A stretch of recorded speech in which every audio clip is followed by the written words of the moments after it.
Well, it's really nice to finally connect with you and sort of talk. And I'm glad we're doing it like this. I'm glad we're going to like do some serious music nerd talk because the playlist is awesome that you guys have put together. Yeah, it's very exciting.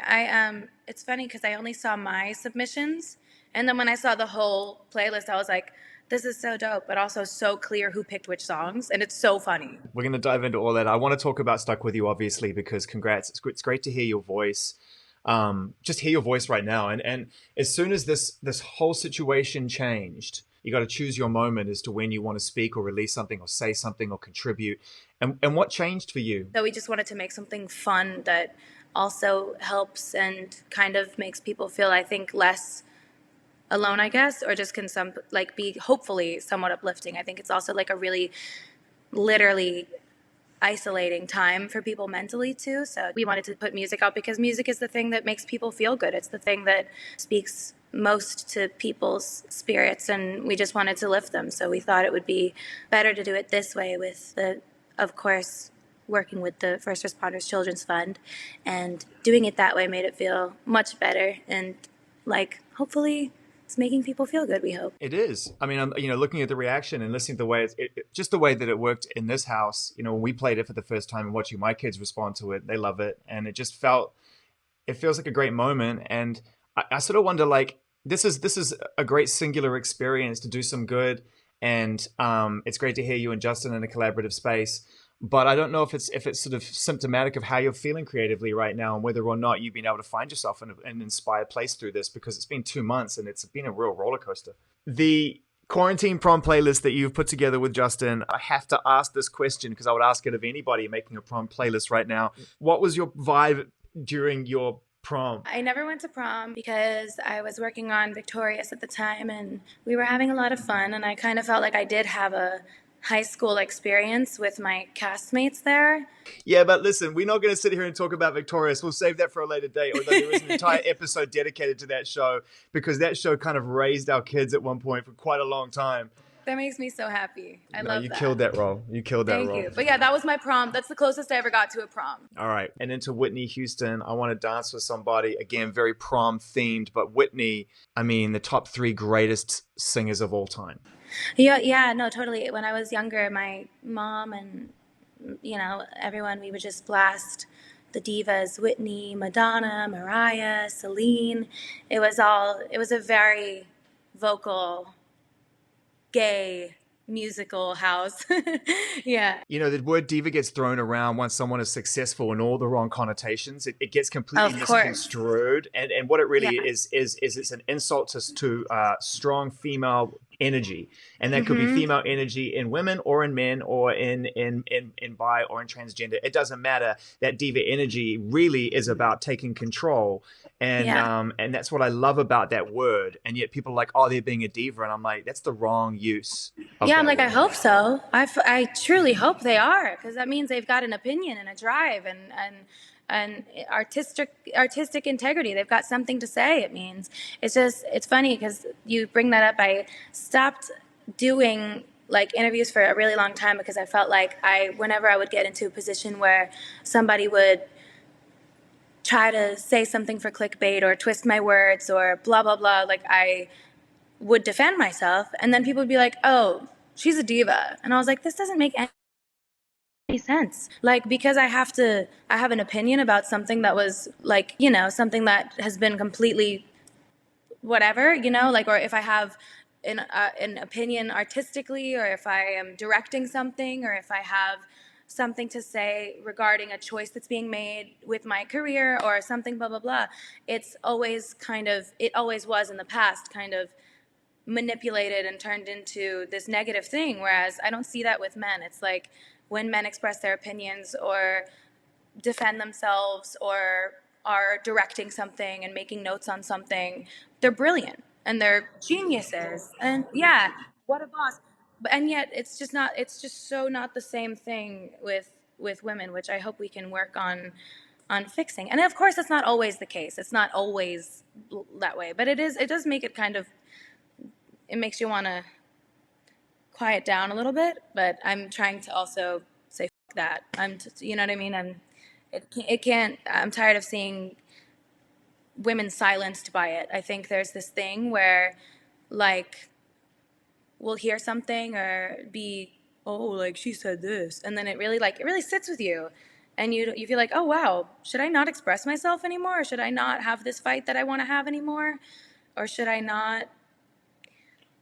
just say okay and let it be, and then it kind of fucks you up a little bit. It's like, yeah, it's, oh bless you, Strauss. Strauss sneezed. I'm so sorry. There are like 4 animals on the couch behind me. But yeah, so of course it's not an all the time thing, but it is definitely still prominent. But I'm trying to just say it and like let go of that trauma, because I do have a lot to say and I do enjoy talking to people and I do want to do interviews and share with people and not be afraid to be myself. When you stepped away, though, you let your work do that fighting, which was I really tried. was really powerful. It was like, okay, I could sit here and have 15, 20 conversations with people and try to navigate these murky, shark-ridden waters and see if I can get something positive out of it, or I could let this work resonate, sit, and hold a tone. And it did. That's gonna make me cry. Thank you. I appreciate that. Ugh, yuck. Sorry. I appreciate that a lot. Wait till I twist your words about NSYNC. Were you in Sync or Backstreet Boys? I was actually a Backstreet Boys guy. You don't have to compare. They can coexist, and they're both fantastic and serve No, completely let's different fight it out. purposes Let's in fight the it out. I 90s. like this. Yeah, I don't know. I was an NSYNC baby, but I Want It That Way is definitely one of the greatest songs of all time. Straight out of Perfect Pop Music by NSYNC into Perfect Pop Music by Troye Sivan. Oh my God, this guy. Oh, I love him so much. He's such a sweet human, and he's also a diva too. He's definitely got the diva energy. He's got the perfect diva energy, I think. Totally. But I still feel like his presence is still approachable and so fun and so sweet. Like, I love his humor, I love his posts, I love everything about his presence as an artist and also in my life as a person. He's just one of the real ones. I really love him. How was that time collaborating with him? Because it's one thing to be friends with someone, but you have to really be deliberate and thoughtful before you get in there and work with somebody, you know? I'm always nervous when friends of mine or artists that I admire send me something and hope that I will get on it, and I'm like, okay, I need to like make sure this is exactly what they wanted or envisioned or like why they asked me. So I've tried to just take my time with it and get it right. And I sent it to him and he was like, oh my God, this is what I pictured. Just go. Let's talk Doja. So I love her. I was able to work with her earlier this year on this song that I want to save for whenever it's time again to drop. But I love her so much. I love her personality. I love what she brings to the table musically, and just like, she's just such a breath of fresh air. I think she's brilliant and so talented. Like a prayer. But I mean, Madonna shows up. It's just ridiculous that after everything she has accomplished and after reshaping pop music and setting the bar higher and higher so many times in her career, I still feel like she just does it because she's still hungry and still just loves it and still just feels she has more to say and more things to try. And I think that's why I love her so much as an artist, because she's done what she needs to do. There's no more acclaim she needs. There's no more awards, hits, anything. She just does it because she loves it, and that resonates with me. The other thing that shows up on this playlist, Ari, as well, that is amazing, is that there's a really strong sense of a love of pure R&B and modern R&B. Tinashe, Yeah. cornerstone for the recovery of R&B into the mainstream, and should be always recognized as that. I think she's punk rock Tinashe. I really do. You know, SZA, same thing. These are your peers doing incredible things right now. Yeah. I love Tinashe because I know she produces as well, and I always love seeing women behind the computer and everything. That's always makes me so happy. And SZA, I love her so much, and she's so sweet and so talented. And I love that her writing is not formulaic. Thundercat. Oh man, I love him. I love him so much. He's the only person who can write the way he writes. It's so personal. It's so stream of consciousness and brilliant. And he's one of the greatest musicians ever in the world. And the bass is I can't talk about it. He's too good. Ending the night, the prom night, with the turn down is a really good move. Would you like to elaborate somewhat behind the thinking behind that? It's like a vibe, and it's really cool. Everyone's a little drunk, and it sounds good, and it's fun. Everyone's a little, wonky. And then after that, and I regret not putting this in there, but maybe you can sneak it in for me and we can pretend that it's been in there the whole time. And then I think we have to pick it back up with Last Dance. Oh yeah, for sure. This is a song that has to be played at the end of every event. Every event. I love songs that have a slow intro and take their time. Like, intros are really important to me. Last Dance and Vogue, like, you better take your time getting into this song. Talk about rebelling against, structure. I noticed you picked a little Justin song on here too, which is nice of you to throw to your compadre on this playlist scenario. Just doing my. Yeah, you put Died in Your Arms for the Believe era. That's a really beautiful song. However, super dark if you really think about that. Why is that? Why? but also like it's beautiful and I can enjoy it. But like, not for too long, because like, where am I gonna head mentally? You know what I mean?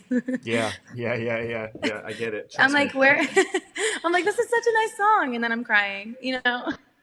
I like that though. I like it when lovely songs that shine on the surface take me to that place. I like being surprised by that. Yeah, if you can take the good time I'm having right out from underneath me and make me really sad, I love that. I mean, Yeah, it's true. I'm like, For me, it's if you can actually make me less numb because I'm having a good time right now with this song, and then send me right back to where I was before this evening began, great. Remind me of what's at hand, of the trauma that must be unpacked. Let's go. It's been an amazing opportunity at this point in my life, and I guess in your career, to be able to finally connect and talk. Yeah, and I feel so grateful to do it. Again, as I've expressed, I get so anxious about these things because the world scares me sometimes, but I feel so happy and like fun. This was so much fun.